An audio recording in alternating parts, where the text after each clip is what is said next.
Welcome to VolleyTalk. Alongside Mearson Austin, I'm Elliot Scully, and we're joining you late at nights after the day of semifinals, the first day of state, for kind of a halfway episode before our state championships tomorrow. Um, Pretty good day. Good to see you again. I heard you had some travel delays from Arizona, but got there in time, so it was all good. Yeah, it was definitely all good. It was a little bit hectic here and there. The original flight from Phoenix to Philadelphia got delayed and then eventually got canceled. But luckily, I was able to find another flight. And then I booked a few flights here and there. Got into Cincinnati, Ubered from Cincinnati to Springfield. Got in time just, I'd say probably 5 minutes before first serve of St. Charles and St. Vincent St. Mary. Hey, that worked. We got it done. We were there for the whole thing. Had some good coverage. I will say the one thing I like about the state tournament, like I sang the national anthem 4 times today. You get in touch with your patriotism. All right, we're starting with Division One. Ex Liberty. All right.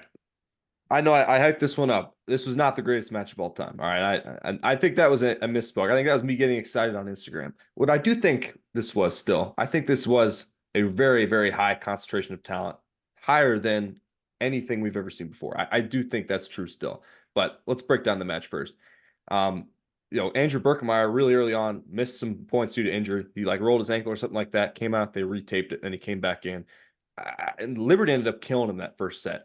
And some people were telling me it was because Andrew was out. Honestly, I really don't buy that. I mean, he only missed like 6 points. It contributed for sure, but Liberty serve receive was on set one, and they were running the middles consistently. They were the more efficient team, and it's kind of looking like, hey, maybe this is going to go the way of Liberty. Maybe even Liberty in three. That's kind of where my head was at because I think it was like 24-14, 24-15. Like so, they were up by a lot. I think the biggest thing is I think I get what you said with Liberty doing server receive because I do think that faltered late into the game.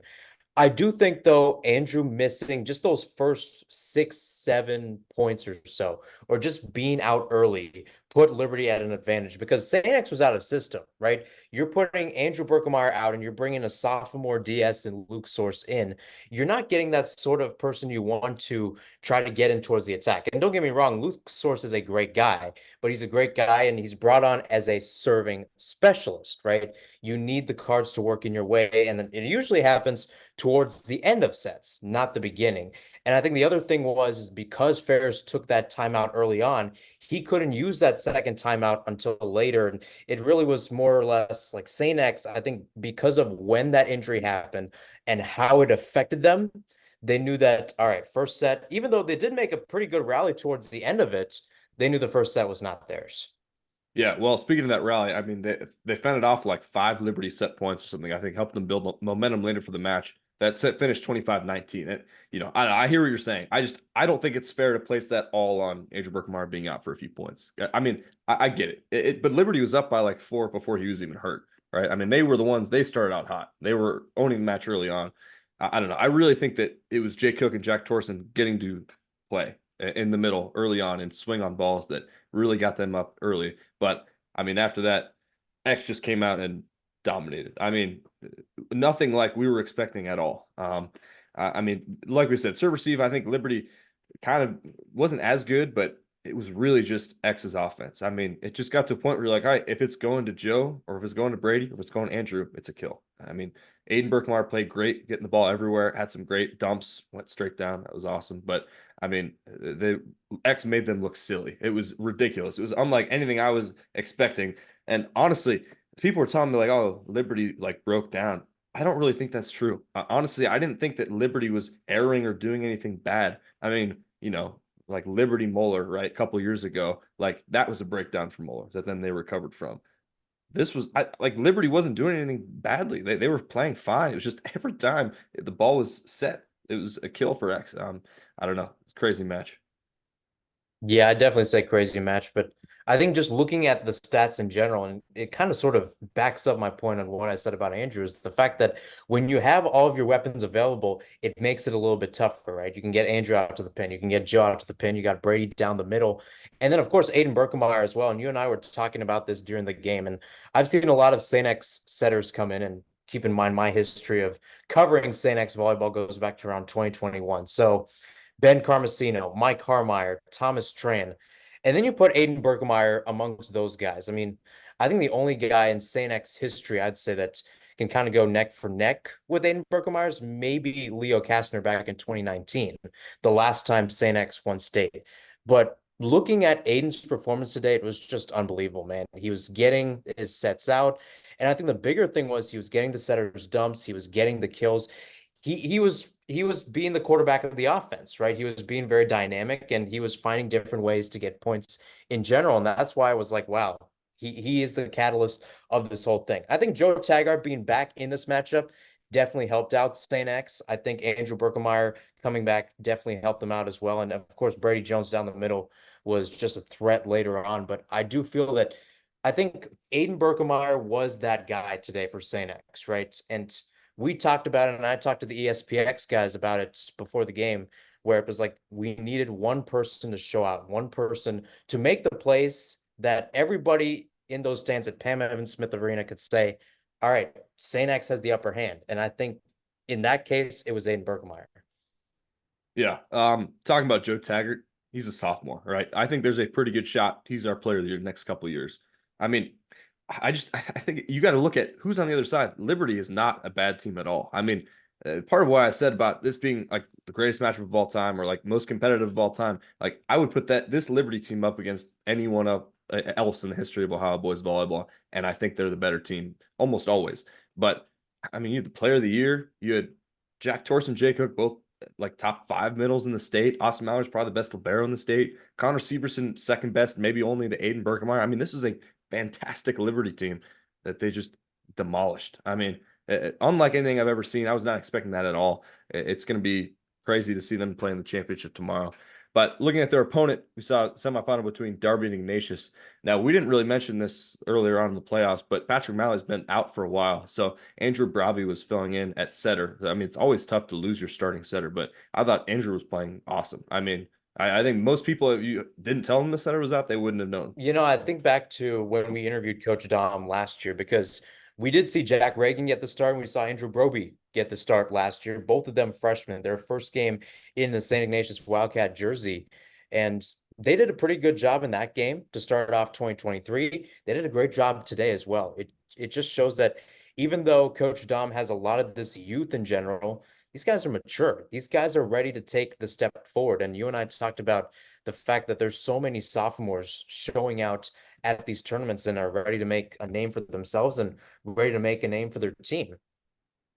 Yeah, I mean, I was really impressed by St. Ignatius. I thought they were playing great defense, but honestly, I was a little disappointed in the Derby team that showed up today. I think that, I think they would agree with me that this was not their best. They had a ton of hitting errors. And, I think that Ignatius did a great job stopping Darby's middles, which kind of was the backbone of their offense, right? And when you don't have that side out that you're expecting, it's kind of tough. Puts a lot more pressure on, the pins. It kind of felt like we were seeing Darby in their like Thomas Worthington lost, and we're seeing set 5 Darby the whole match. I mean, taking the first 2 sets, lose 25-14. It's just I don't know. It's too bad because I thought they were a better team than that. I think they could have played a better match. The only other thing I want to comment on, I don't know, the officiating crew I did not love. It was just kind of sloppy. No, normally like I would think they vote on officials, right? And it's like the best ones.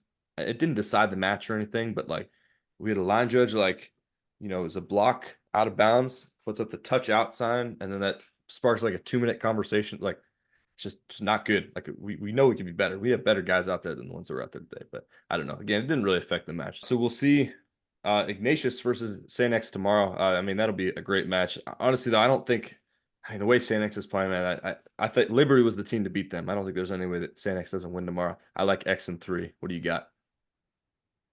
Yeah, I like X and 3. I might go towards 4 just because what is the one thing we didn't see? What is the one Achilles heel we've seen from St. X this entire year? Missed serves. Didn't see a lot of missed serves tonight. So if their serving can be clean the way it was on Saturday, I think it's 3. If it gets a little sloppy, as we've seen throughout the season, maybe I see Ignatius take a set here and there. But as it is right now, I expect the Bombers to win.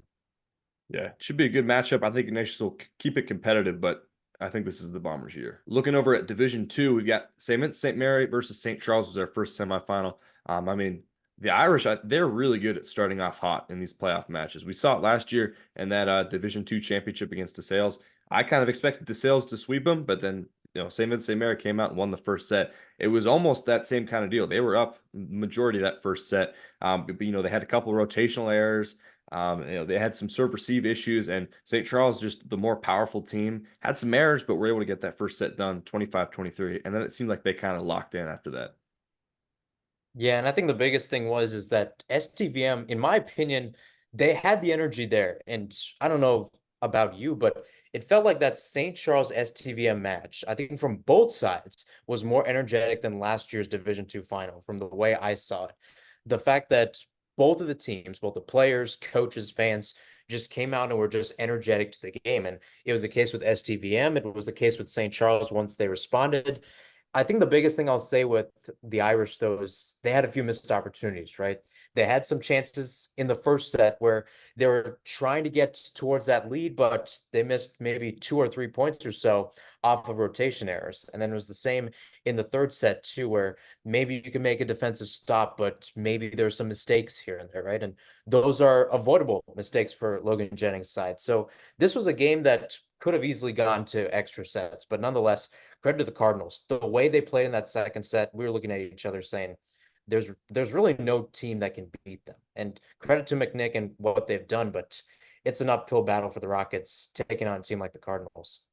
Yeah, and then that set three, I mean, set two was kind of the same thing where just seemed like they were having fun. Set three, they started off 7-0. And then, the Irish came back. They, to their credit, they made it really interesting. They took it all the way to extra points. St. Charles had 4 set points. St. Vincent Mary could only defend three. Ended up sweeping them 28-26, set three win.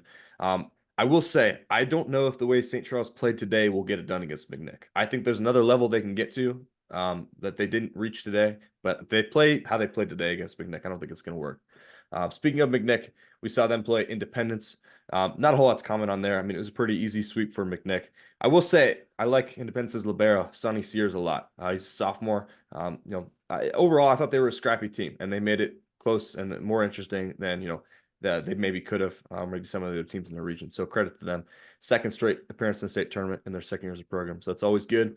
It'll bring up McNick versus St. Charles in the state final. St. Charles has beat the Rockets twice this season, and both of the times they dropped one set. I like the same thing to happen tomorrow. I think St. Charles will win in 4 sets. Yeah, I think so too. And again, these are two teams that are just starving for a state championship, right? McNick, this is their first Division Two final in 16 years. Back in 2008, pardon me, which was the first year that OHS BVA had two divisions. St. Charles on the other side looking for its first state championship in 6 years. So these are two teams that want that trophy badly. But again, I feel like the way St. Charles plays and the way they have the depth, right? We saw a lot from Thomas Clark, their setter. We saw a lot from Hankinson, their outside Milan Teg, who was Division Two Player of the Year. Just a lot of depth, just a lot of variety in that roster in general, and that's what you want in a championship caliber team. But then again, you can't count out McNick for what they've done, and we talked about this last year with was a young core when they made it to Wittenberg in 2023 to what is now a very solid core with a lot of juniors and seniors going back to this place in 2024. But again, a very perennial number two versus number one final. Give me the number one St. Charles How many sets? in four. All right. I like it. Well, hey, it'll be a great day tomorrow. Good day of volleyball today. Again, we kind of looked at each other like this is not exactly what we expected. We kind of thought Darby Ignatius would be a lot more competitive and definitely thought Ex Liberty would be more competitive. But hey, good day of volleyball. I had a Max Kellerman take that I had to walk back. So I got like 3 texts after that match, like greatest match of all time. Like, my bad, my bad. Can't always be right. But hey, excited for the championships tomorrow. Thanks for watching. This has been our VolleyTalk, and we will catch you next week.